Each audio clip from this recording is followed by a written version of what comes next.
નમસ્કાર. 2027નું વર્ષ જેની રાહ આમ આદમી પાર્ટી, ભાજપ અને કોંગ્રેસ ખૂબ આતુરતાથી જોઈ રહી છે અને તેવામાં એક મોટી માહિતી સામે આવી છે, જેમાં આમ આદમી પાર્ટીએ ઈસુદાન ગઢવી, ચૈતર વસાવા, ગોપાલભાઈ ઇટાલિયા, બ્રિજરાજસિંહ સોલંકી જેવા તમામ તેના જેટલા પણ જાણીતા નેતા છે તે તમામ લોકોને ખૂબ મોટી જવાબદારી સોંપી દીધી છે. આ જવાબદારી સાંભળી ત્યારબાદ એક વિચાર એવો પણ આવ્યો કે જે લોકો મુહૂર્તિયા છે, જે ઉમેદવાર છે, જેમને લગ્ન કરવા માટે ઈચ્છુક છે, શું તેમને જ અણવરની જવાબદારી સોંપી દીધી? ટૂંકમાં પ્રભારી કેમ બનાવ્યા છે તેની વાત છે. એક પ્રભારી યાદી જાહેર કરી છે 66 વિધાનસભા સીટો માટે આમ આદમી પાર્ટીએ, અને આ 66 જે વિધાનસભાની સીટો છે તેમાં જેમના નામ છે તે નામો ઉપર તમે જ્યારે જાણ થશે ત્યારે તમને પહેલો વિચાર એ આવશે કે શું આ તો એ જ ઉમેદવારો હતા જે વિધાનસભા લડવા માટેના લાયક ફેસ છે, તેમને પ્રભારી કેમ બનાવ્યા? ટૂંકમાં પ્રભારીનું કામ અત્યારે એ છે કે તેઓ અત્યારે જે સંગઠન છે તેને ખૂબ મજબૂત કરે, તેમની જે વિધાનસભા છે તેની ઉપર ધ્યાન રાખે. ટૂંકમાં આ 2027માં જ્યારે ચૂંટણી થવાની છે વિધાનસભા માટે, તો શું આ પ્રભારી જ એ લોકો છે જે આગળ જતા ઉમેદવાર બનવાના છે કે કેમ? ટૂંકમાં આમ આદમી પાર્ટીએ જે પ્રભારીઓના નામ જણાવ્યા છે તે ઉમેદવારના નામ છે કે પ્રભારીના, તે નક્કી તમે કરો. પહેલાં હું તમને લિસ્ટ જણાવી દઉં તો તમને થોડું વધારે ખ્યાલ આવશે કે કોની વાત કરી રહ્યો છું, કેમ આવી રીતે કરી રહ્યો છું. સૌથી પહેલાં આપણે જાણી લઈએ, મારી પાસે જે લિસ્ટ આવ્યું છે તેમાં 12મા નંબરની સીટ છે ડેડિયાપાડા. આ ડેડિયાપાડાની લિસ્ટમાં પ્રભારી જેમને બનાવવામાં આવ્યા છે તેમનું નામ છે ચૈતરભાઈ વસાવા. આજ અંકલેશ્વરમાં જે છે તે નીતિનભાઈ વસાવાને સીટમાં પ્રભારી તરીકે બનાવવામાં આવ્યા છે. અમરેલીમાં નિકુંજભાઈ સાવલિયાને બનાવવામાં આવે છે. ભાવનગર પશ્ચિમમાં મહિપાલસિંહ ઝાલાને બનાવવામાં આવ્યા છે. ભાવનગર પશ્ચિમ જ્યારે તમે જુઓ ત્યારે તમને તેની સાથે સાથે એક નામ યાદ આવે, તે છે રાજુલા.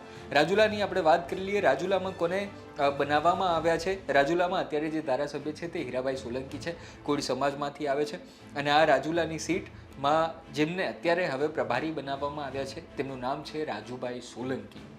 આ જ રાજુભાઈ સોલંકી છે જેઓ ભાવનગર પશ્ચિમથી લડ્યા હતા. હવે તેમને રાજુલા સીટના પ્રભારી બનાવવામાં આવે છે. તેમના દીકરા પણ એટલા જ એક્ટિવ છે, બ્રિજરાજસિંહ સોલંકી. તેમને બ્રિજરાજ સોલંકી, માફ કરજો, અને બ્રિજરાજ સોલંકીને પણ પ્રભારી બનાવવામાં આવ્યા છે, અને એ સીટ ખૂબ મહત્વની છે.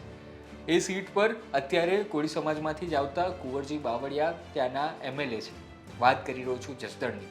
જસદણમાં કુંવરજી બાવળિયાની સામે આમ આદમી પાર્ટીએ બ્રિજરાજ સોલંકીને પ્રભારીની જવાબદારી આપવામાં આવી છે. સાથે સાથે હજી બીજા અમુક નામો જે છે તે તમને જણાવી દઉં તો માણાવદરની વાત કરીએ તો ત્યાં રાજુ બોરખતરિયાનું નામ ખૂબ જાણીતું છે, તો ત્યાં તેમને પ્રભારી બનાવવામાં આવ્યા છે. ખંભાળિયાની વાત કરી લઈએ તો મિત્રો થોડું વિચારો અને ગેસ કરો કે ખંભાળિયામાં કોણ હોઈ શકે છે પ્રભારી? એ જ જેમને 2022માં વિધાનસભાની ચૂંટણીમાં જેમને ટિકિટ આપવામાં આવી હતી, જે આમ આદમી પાર્ટીના મુખ્યમંત્રી પદના દાવેદાર હતા, તેવા ઈસુદાનભાઈ ગઢવીને પ્રભારી તરીકે ખાંભાળિયાની સીટ પરથી જે છે તે પ્રભારી બનાવવામાં આવ્યા છે. સાથે સાથે હજી વધુ વાત કરીએ તો તમને જણાવી દઉં, મોરબીની સીટ જે અત્યારે ખૂબ ચર્ચામાં છે તેની ઉપર પંકજભાઈ રાણસરિયાને, જે અત્યારે ખેડૂત આંદોલનમાં ખૂબ મહત્વનો ચહેરો આમ આદમી પાર્ટીના પક્ષ તરફથી બની ગયા હતા, તેમને મોરબીના પ્રભારી તરીકેની જે છે તે જવાબદારી આપવામાં આવી હતી. નાંદોદમાં નિરંજનભાઈ વસાવાને જવાબદારી આપવામાં આવી છે, જે અત્યારે આ ચૈતર વસાવાની આખો કેસ ચાલી રહ્યો છે તેમાં ખૂબ ચર્ચિત ચહેરો બન્યા છે. તેવા નિરંજન વસાવાને નાંદોદમાં ટિકિટ પ્રભારી બનાવવામાં આવે છે. ટિકિટ તો માફ કરજો, 2027માં લગભગ મળી શકે તેવી સંભાવનાઓ છે, પરંતુ ટિકિટ બોલાઈ જાય છે.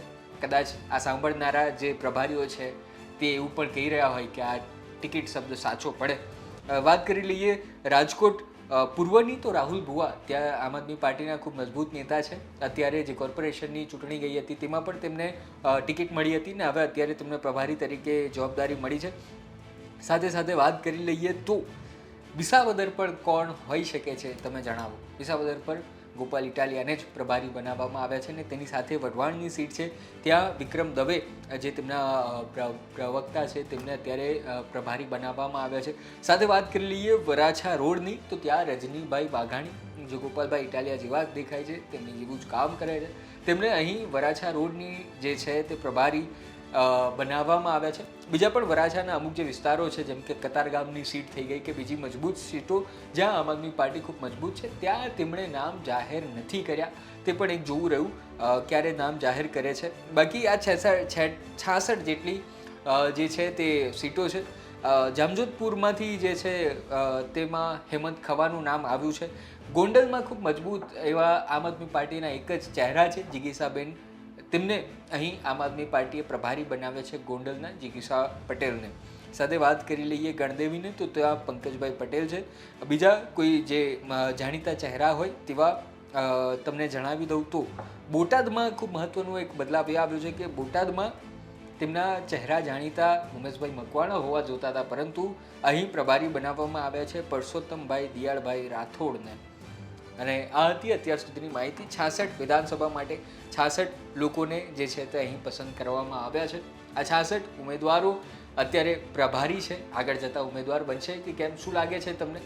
અત્યારે બીજા ભારતીય જનતા પાર્ટીની વાત કરી લઉં તો તેમના જે અત્યારે પ્રમુખ છે ગુજરાતના, તેઓ થોડા જ સમયમાં પ્રવાસે નીકળવાના છે ઉમેદવારની શોધમાં. કોંગ્રેસ શું કરી રહ્યું છે તેની જાણ અમે તમને નવા વિડીયોમાં જરૂર બતાડીશું. બાકી આ 66 વિધાનસભા માટે જે પ્રભારીઓ બનાવ્યા છે તેમના વિશે તમારું શું કહેવું છે? શું આજ પ્રભારીઓ આગળ જતા ઉમેદવાર બનશે કે કેમ? જણાવો અમને કોમેન્ટમાં. ધન્યવાદ.